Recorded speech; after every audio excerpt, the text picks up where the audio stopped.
Nos últimos dias, muita agitação política em Israel e antes, alguns dias antes, 3 dias antes, uma eleição num país vizinho. Faz fronteira com Israel, mas ali o resultado já era esperado, né? E aqueles, já que falávamos de futebol, aqueles scores que são comuns na Síria, como eram no Iraque do Saddam Hussein, né? O sujeito ganha com 95, 90, e só não põe 100% para dizer, não, olha aí, houve alguma oposição, né? De cada 100, apenas, entre aspas, 95 votaram no Assad. O Saddam também fazia isso, ganhava com 98, 96. Um certo escárnio, né? Mas em Israel, a gente já vai falar um pouco mais sobre a Síria também, mas em Israel, o fato é que o mais longevo dos governantes israelenses desde a refundação do Estado de Israel, que foi decidida pela ONU em 47 e a independência declarada oficialmente em maio de 1948, ninguém ficou tanto tempo no poder quanto o Netanyahu. Nem Davi Ben-Gurion. E o Netanyahu, eu acredito que não está dando um adeus e dizendo definitivamente não volto mais, porque as coisas não estão tão claras. O fato é que o Naftali Bennett, que é um político nacionalista, ele resolveu apoiar Yair Lapid, que tem, aparentemente, cadeiras suficientes no parlamento para tentar ser governante de Israel. Mas é um acordo estranho. Yair Lapid tem muito mais votos. O Bennett, o partido dele só tem 6 cadeiras no Knesset, no parlamento israelense. São 120 cadeiras.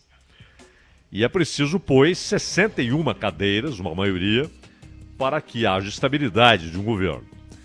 O Netanyahu tem vencido as eleições. Seu partido, tradicionalíssima Likud, tem vencido as eleições, inclusive a última. E foram 4 eleições em menos de 2 anos. O que mostra a dificuldade de ter uma maioria no parlamento. Não consegue iniciar um mandato e ir até o fim. As eleições são convocadas porque ele não consegue apoio suficiente no parlamento. Vem a eleição e Netanyahu e a Likud formam uma maioria relativíssima, mas são os que têm mais votos. Geralmente conseguem 30, 31, 32 cadeiras. Não é suficiente, você precisa de 61 cadeiras. E aí vem a dificuldade, formar uma coalizão. Hoje, houve um tempo em que sim, Likud ou Partido Trabalhista, um dos dois conseguia essa maioria.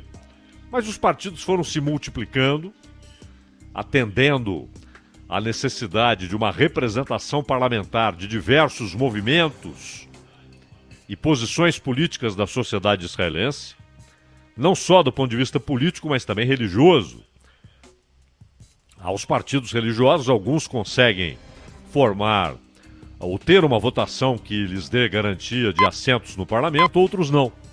E há também a representação árabe, ou seja, dos árabes israelenses. Árabes que têm cidadania em Israel, são cidadãos de Israel, têm partidos políticos, esses partidos vinham se degladiando e não conseguiam ter uma representação importante no parlamento, até que nas 2 últimas eleições partiram para a ideia de uma coalizão, mesmo com suas diferenças internas.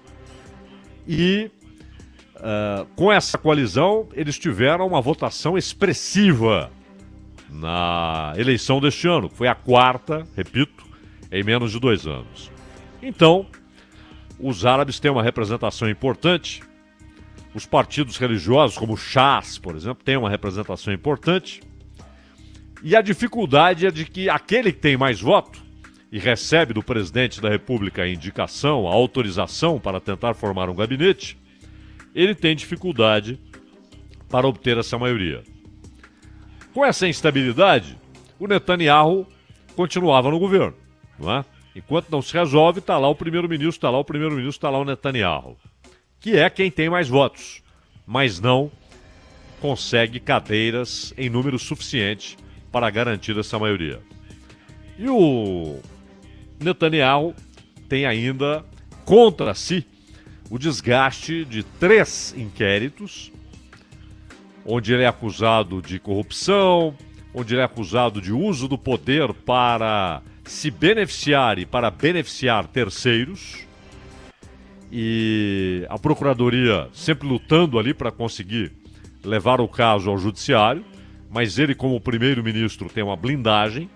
Só que agora, inclusive tentou levar o Bennett para o governo, prometendo até que seriam 3, Netanyahu e mais 2, e eles dividiriam o tempo de chefia de governo.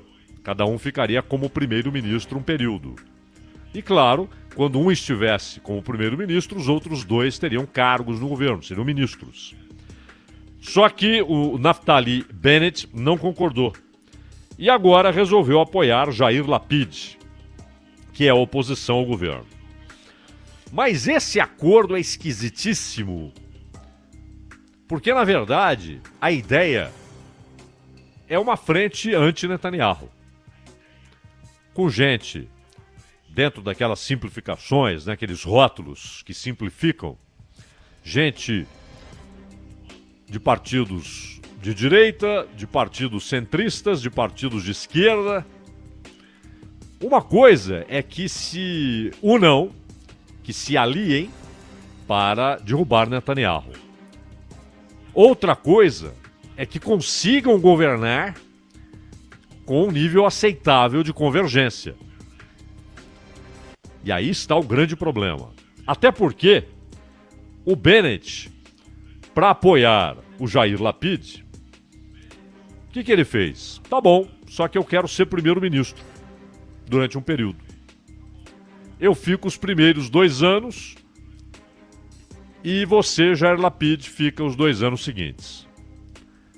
Assim como, claro, não há garantia de que conseguirão esse apoio no parlamento, é provável, mas não é certo. E o Lapid tem até amanhã. Tem até amanhã para mostrar para o presidente, olha, consegui maioria, tenho apoio suficiente no parlamento e vou governar. Então, até depois de amanhã, até quarta-feira. Até quarta-feira. Eu invoquei que hoje é terça, hoje é segunda, até quarta-feira ele tem esse prazo. Até quarta-feira para se garantir como primeiro-ministro. Aí ele concederia ao Bennett que ficasse com o cargo. E ele, Lapid, entraria daqui a 2 anos.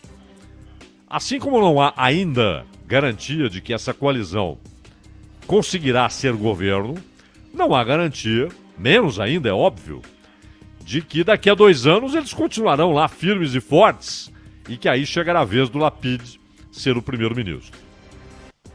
Mas ele aceitou, porque sem o apoio do Bennett, embora com apenas 6 cadeiras, mas a dificuldade é tal para chegar a 61 cadeiras, que ele precisou desse apoio e concordou com essa concessão. Você fica 2 anos, eu fico 2 anos. É bom para Israel?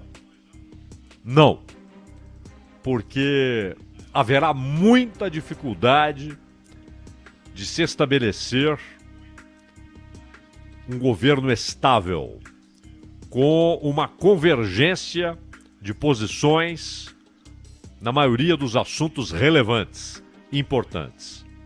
Dificilmente, em algum momento, a coalizão dos partidos árabes apoiando Lapid concordará com as posições do nacionalista Bennett. Dificilmente.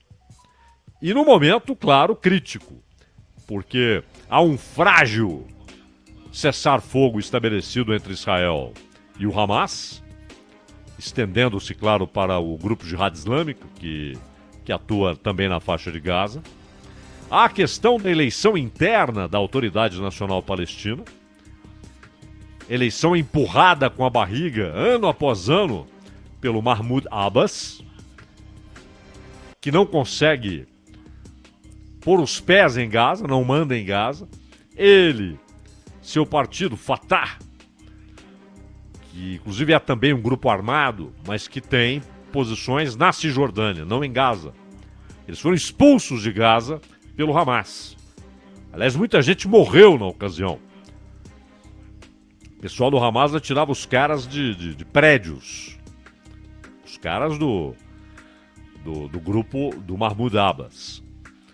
E ao mesmo tempo há o Acordo Abraham. O Acordo Abraão, o Tratado Abraão, que levou, aliás, foi com o apoio do Trump. E o Netanyahu foi decisivo, fazendo algumas concessões, recebendo outras e estabelecendo um acordo de paz com os Emirados Árabes. E os Emirados Árabes não fariam esse acordo sem um aval ali silencioso da Arábia Saudita. Então foi um movimento muito importante que Trump e Netanyahu conseguiram. Mas como ficará a concretização, a materialização desse acordo sem Netanyahu? Com um governo constituído por pessoas que não participaram dessas negociações. Então é um momento delicado numa região que é permanentemente tensa, complexa, com N problemas que se convergem e eclodem em crises consideráveis, inclusive em atritos militares. Então não é um momento adequado, mas eles vão tentar. O fato é que Israel é uma democracia, tanto que, como dissemos, os árabes israelenses têm lá sua representação parlamentar, inclusive tiveram votação importante com a coalizão agora. Partidos religiosos, partidos mais à esquerda, partidos mais à direita. É uma democracia. Primeiro-ministros sobem, se não conseguem apoio parlamentar, são destituídos, eleições são convocadas, se ninguém consegue formar a maioria. É uma democracia. E o parlamentarismo, ele tem esse movimento pendular. De um lado, há uma garantia implícita no parlamentarismo, ou uma quase garantia, de que governos saírem, primeiros ministros perderem o cargo, não significa uma crise institucional. Veja a Itália. Os italianos trocam de governo quase como trocam de camisa. Você tem quantos governos no pós-guerra? Quantos primeiros ministros a Itália teve no pós-guerra? Diferente, muito diferente. É a situação da Alemanha. Uma estabilidade muito maior. Não só Angela Merkel, mas Helmut Kohl, Helmut Schmidt. São figuras que ficam muito tempo no poder. A Itália não. Mas o parlamentarismo, ao mesmo tempo que a saída de um governo não tem aquele trauma que o impeachment, por exemplo, provoca, né? O impeachment provoca uma ventania, uma instabilidade política, e é preciso rearranjar as coisas nas repúblicas presidencialistas. No parlamentarismo não, o governo sai e vem outro. Tá tudo bem. Por outro lado, há essa constante possibilidade de o chefe de governo não cumprir seu mandato. É assim na tradicionalíssima democracia britânica. David Cameron, Theresa May, citando os exemplos recentíssimos, né, de gente que não conseguiu cumprir o mandato. No caso do Cameron, ele decidiu sair porque convocou o Brexit para a permanência e a decisão da maioria foi pela saída. Então ele caiu fora. Mas é do parlamentarismo. Israel é um país democrático. E é uma exceção na região. O Líbano é uma democracia, embora bombardeada, né, pelo fato de que há uma crescente força do Hezbollah, que é ao mesmo tempo um partido político e uma força armada. E também ainda convive com os atentados, com as diferenças entre sunitas e xiitas e também com a pressão da Síria. É bom lembrar que a Síria foram 15 anos de guerra civil no Líbano com a ocupação do país pela Síria. Israel não. Israel é uma democracia estável, o Líbano é uma democracia, mas menos estável, né? De resto, não há democracias na região. Agora, a Síria, seria muito simples e fácil a gente cair no lugar comum apenas para afirmar o seguinte: Assad ganhou a eleição, nenhuma novidade, 95%, que é um escárnio, e nada muda. Continua o seu governo, sua autocracia. Mas as coisas não são tão simples assim. Houve um momento nos últimos anos em que, pragmaticamente, qualquer análise que se fizesse sobre a Síria, a conclusão era: melhor que o Assad fique.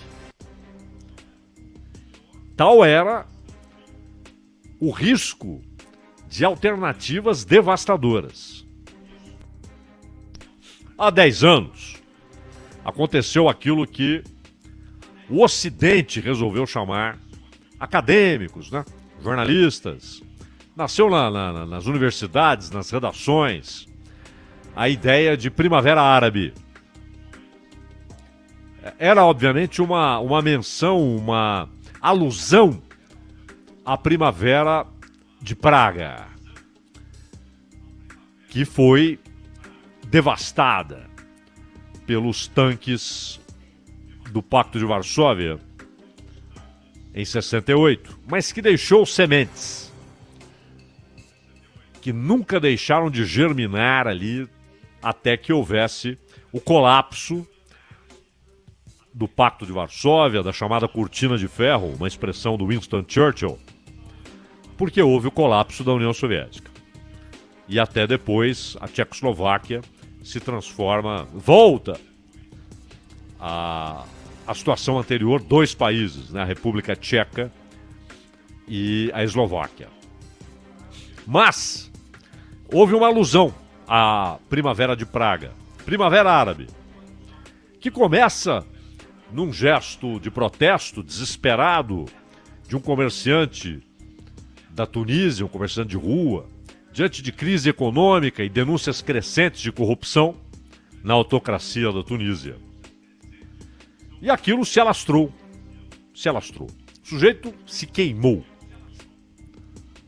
Uma imolação, autoimolação. E aquele protesto espalhou-se na Tunísia e saiu da Tunísia e atingiu o Egito do Mubarak, Hosni Mubarak, atingiu a Jordânia com manifestações e a Líbia, que mergulhou no caos, ainda está no caos, e atingiu a Síria. E na época, o governo americano, também governos europeus, começaram a apostar no efeito dominó. Vai cair um ditador atrás do outro aí, e aí aquela arrogância, né, ocidental. E aí nós vamos promover, prestigiar, sustentar, apoiar economicamente democracias que florescerão na região.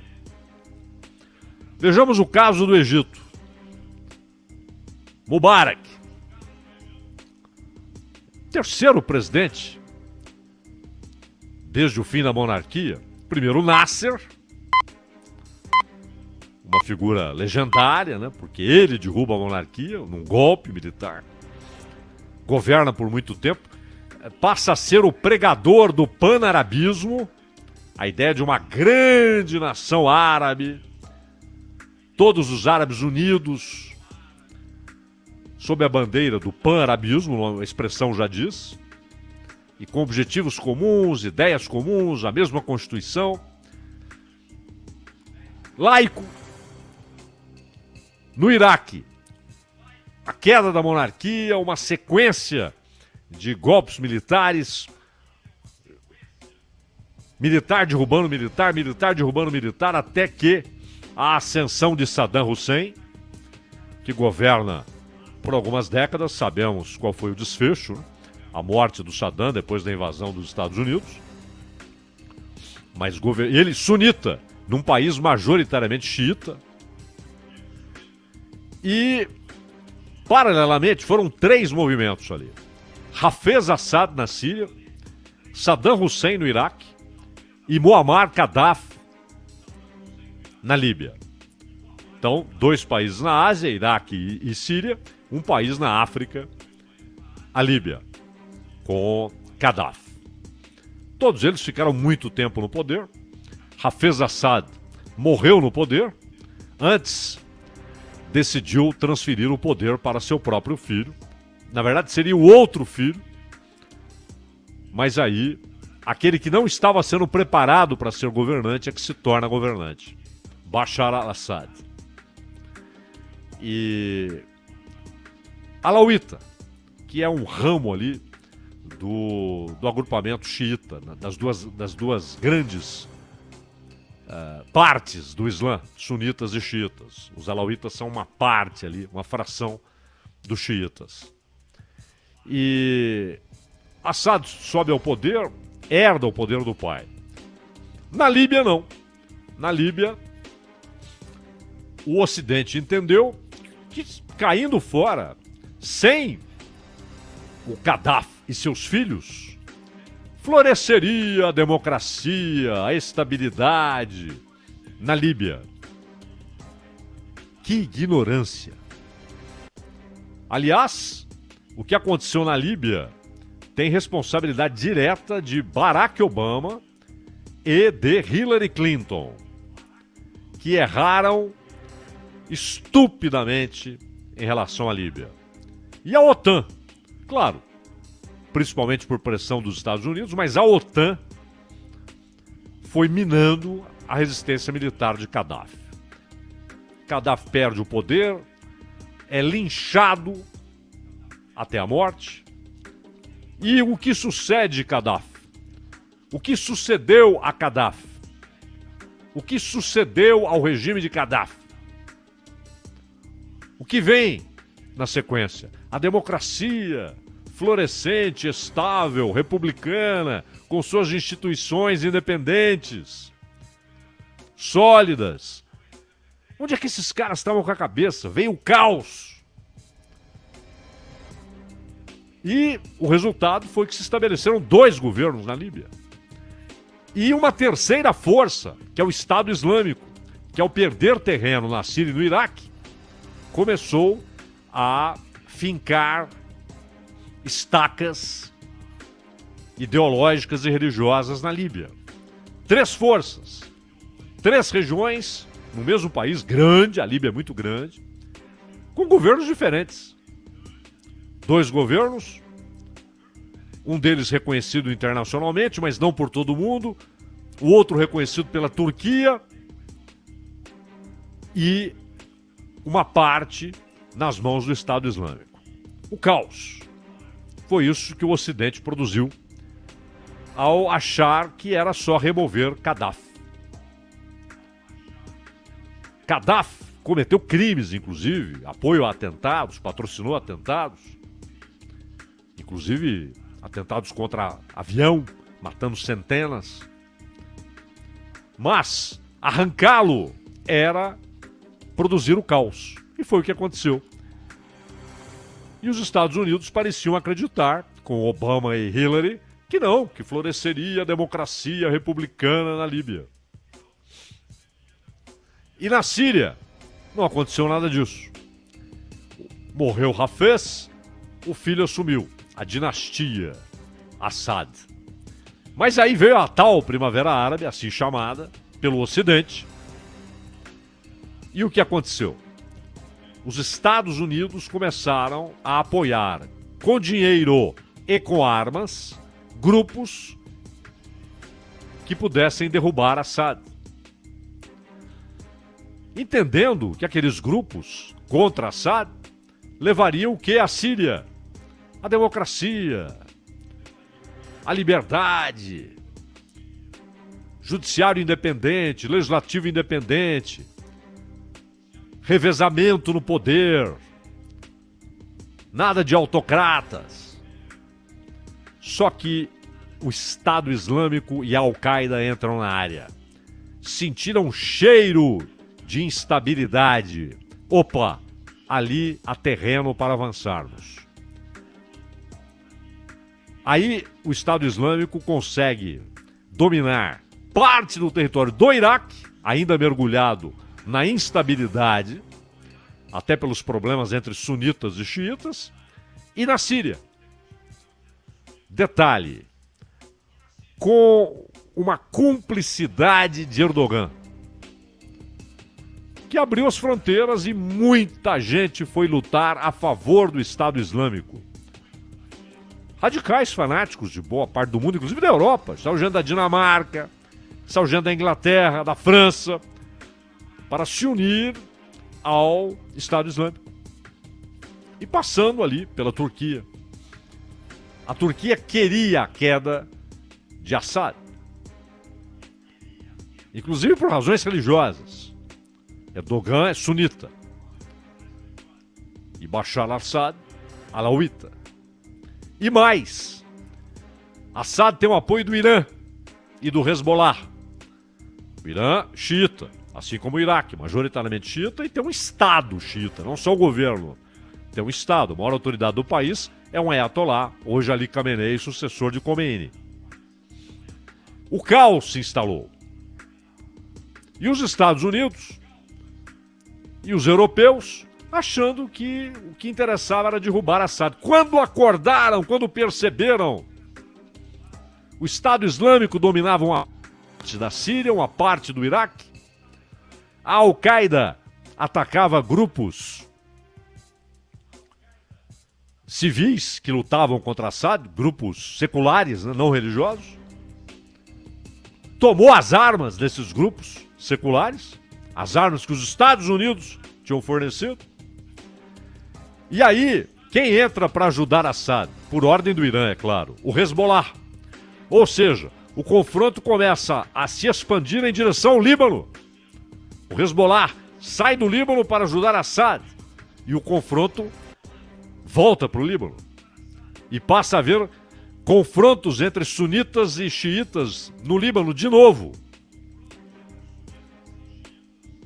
A tal primavera árabe, assim imaginada e chamada no Ocidente, ela vira uma confusão generalizada, até que, claro, no Egito o que acontece? Saiu Mubarak, é eleito um representante da Irmandade Muçulmana, que durante muito tempo ficou proscrita. É bom lembrar que o primeiro grande líder da Irmandade Muçulmana, o Al-Banna, foi morto pela monarquia egípcia. E o segundo, o Qutb, foi morto por Nasser. Ele apoiou Nasser no começo, depois, com a sua posição religiosa radical, Nasser falou, opa, esse cara é um perigo. Logo, logo o povo está se insurgindo contra mim e matou o Qutb. A Irmandade Muçulmana, de repente, na legalidade, faz o presidente, Mohamed Morsi. E ele começa a islamizar leis no Egito. E aí, grande parte da população, inclusive, claro, grande parte muçulmana, mas que não queria ter a lei islâmica como constituição única, constituição civil.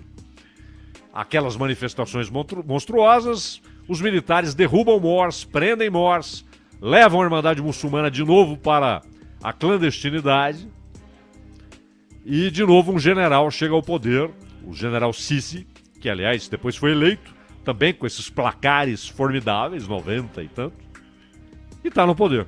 Voltou a situação do Mubarak com o Sisi. Então, veio a normalidade à força, como a região está acostumada. As coisas se normalizam à base da força militar, né? O Estado Islâmico vai sendo derrotado e entra o grande ator, que é Vladimir Putin. Ele segurou Assad no poder. Foi Putin quem evitou a queda de Assad, muito mais do que o Irã. E com isso ele ganhou pontos, claro, com o Irã. Ganhou pontos com o Assad. Virou uma espécie de o protetor de Assad. Assad nada faz sem a Rússia. Teve atritos com a Turquia, Mas Putin conseguiu trazer Erdogan dizendo, olha, seu inimigo é o Ocidente, cara. É o Ocidente que tem um modo de vida que você abomina e que pressiona você, não deixa você entrar na União Europeia. Aliás, Erdogan chegou a um ponto que disse que a Turquia não quer mais entrar na União Europeia.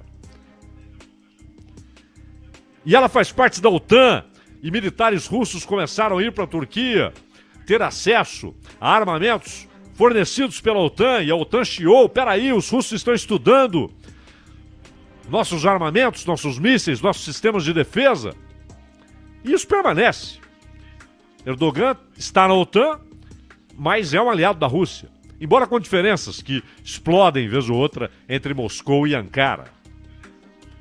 E a Síria ali, inclusive, quando o Trump vergonhosamente tirou as tropas que apoiavam os curdos têm um papel fundamental nessa história, porque em terra eles é que enfrentaram o Estado Islâmico. Só que a Turquia é inimiga dos curdos, porque o sudeste da Turquia tem uma população majoritariamente curda, que tem movimentos separatistas, e a Turquia ora negocia, ora entra com tanques, com seus blindados. Tem um exército poderosíssimo a Turquia. E a Turquia, sem os Estados Unidos protegendo os curdos, encontrou caminho livre para atacar os curdos. Foi um erro grave, um erro moral, essa decisão do Trump, porque abandonou seus grandes aliados no enfrentamento do Estado Islâmico, que foram os curdos. É uma região de uma complexidade tremenda, só que as coisas se acalmaram militarmente na Síria por causa do Putin. Os Estados Unidos e a Rússia levaram o Estado Islâmico à exaustão, eles foram derrotados, tanto que se espalharam. Uma parte está na Líbia, uma parte foi para outros países da África, não só a Líbia, mas Mali e Nigéria, onde está o Boko Haram, que é um braço da Al-Qaeda. E também foram para o Afeganistão e conseguiram cooptar parte do Talibã, já que uma outra parte fez acordo com os Estados Unidos, que resultou agora na saída das tropas anunciada pelo Biden, saída anunciada pelo Biden. E nessa doideira, a disputa pelo poder na região, principalmente entre a Arábia Saudita e Irã, mas agora também com a Turquia, um árabe, a Arábia Saudita, um persa, o Irã, e um país que não é árabe nem persa, dos turcos, a Turquia. E o Islã, com sua bandeira levantada pelos três: o xiita Irã, a sunita Arábia Saudita e a sunita Turquia. E a Rússia e o Irã garantindo Assad. Então a eleição do Assad se deu 95%, e isso parece um escárnio, como nos tempos antigos, como nos tempos do Saddam.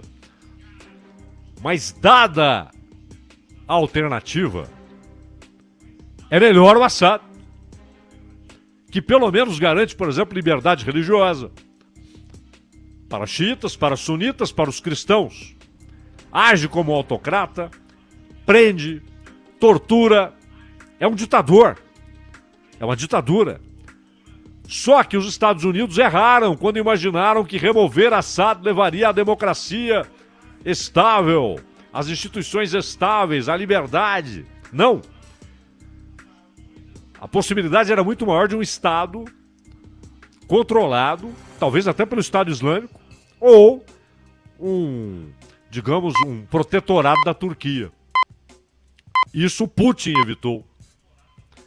Então, dadas as alternativas, dadas as opções, o Assad ter permanecido, pelo menos, garante alguma estabilidade. E outros movimentos surgirão, outras insurreições, é inevitável naquela região, mas sem que o Ocidente, cavalgando uma enorme ignorância, promova, em lugar da instabilidade ou de autocracias, o caos.